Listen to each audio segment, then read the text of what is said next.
Hola, so this is just a quick video to help you determine when to use the subjunctive versus the infinitive. So we spend a good amount of time in classes talking about the subjunctive versus the indicative, so the two different moods.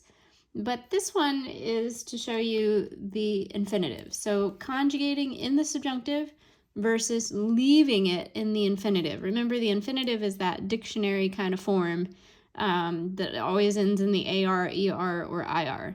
So it just means that you don't change it. So just to go back to the subjunctive versus the indicative, the mood, for a second. So when you're trying to decide whether or not to use the subjunctive, the easiest way to do it for most cases, and we're going to get more advanced where we'll do different things, but in the beginning, the easiest way to know is by using this acronym, the weirdo. So each letter stands for something, and I've got another video that details what each one goes for. And so basically you're looking for three things. So you're looking for, does the sentence have a change of subject? So meaning you start, say, with yo and you change to tú, or you can start with ellos and change to yo, any number of things. But the trick is that there is a change of subject from one to the other. You're also looking to, what's helpful is the word que. So that's that transition from one clause to the next. So from the indicative, because even though we say subjunctive sentences, the sentence actually has the indicative and the subjunctive when we call them subjunctive sentences. And it's because it has two clauses, so the two parts of the sentence. So the word que is what's going to separate those two clauses. And so just a rewind here for just a second. So when I say indicative, that's everything that you would have covered in your first Spanish courses. So we think like the simple Spanish present tense. It's also your preterite, your imperfect. Those are all the indicative. And so that's a mood. The mood is the big umbrella term. Okay, so coming back. So we have these three things, the change of subject, the word que, and then also one of the weirdos. So the weirdo, the W, is a verb that expresses a wish, and all your weirdo verbs are actually going to be in the indicative. It's the verb after the que that's going to be the subjunctive. So this indicative verb means after the que, then is telling you that that next verb is going to be in the subjunctive. Hopefully that makes sense. So the W stands for wish. So a verb that represents a wish or, a request or, well, anyway, these overlap. The E is an emotion. The I is an impersonal expression like es importante, es necesario. The R is a request. The D is doubt or denial. This one really kind of gets its own little unit. And then the O is ojalá, my favorite one because it always means the subjunctive is coming. Okay, so if the sentence has all three of those things, 1, 2, and 3, then the verb after the que will be in the subjunctive.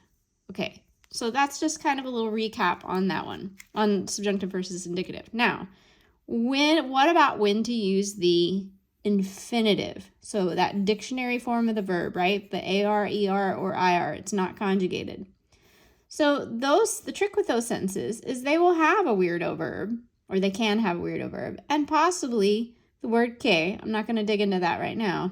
But the key is there is no change of subject when we use the infinitive. So if you're given homework or, all your practices, and you're trying to decide, do I need the infinitive in the blank or do I need the subjunctive in the blank?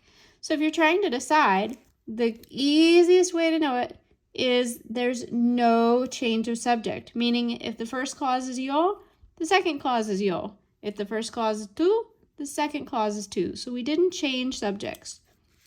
So here's an example. So first I did an example of one that does change subjects. So prefiero que tú vayas a la fiesta.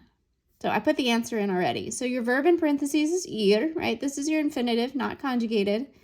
And so I have the yo form here, que, and then the tú.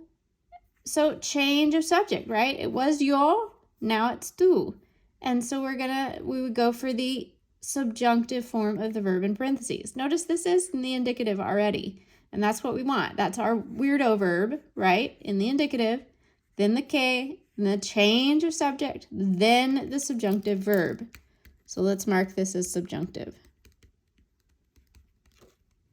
Okay? Then we have an example where we're not going to change. It's not subjunctive. So here, prefiero and the blank. I already did the answer for you. And in parentheses is the verb ir a la fiesta. So notice that's one of your weirdo verbs still, right? I prefer, I'm wishing it, I want it. But I had no change of subject. Who's preferring? I prefer that I go. So I didn't change it. So we just use the infinitive. So prefiero ir a la fiesta. This would come naturally to you. The book makes it feel like it's an issue because it's throwing it in with the subjunctive times. But the point is just if you think about a verb, one of these weirdo verbs, and you think about it for yourself, you think, oh, okay, well, why wouldn't I use the subjunctive? Well, just the rules are that you don't. So the way to do it is you avoid this structure with the K, and then you dive straight into the infinitive. So again, this example has no change of subject, so the infinitive is used.